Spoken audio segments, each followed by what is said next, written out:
Ведь они не в формате каналов и не пишет про них интернет. Их совсем вроде как бы и нет.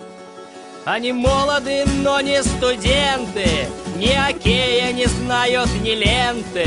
В суши-барах они не бывают и в соляриях не загорают. У них нет дорогой гарнитуры, наплевать им на эмо-культуру. Не сидят в контактах в онлайнах, они вкалывают на комбайнах.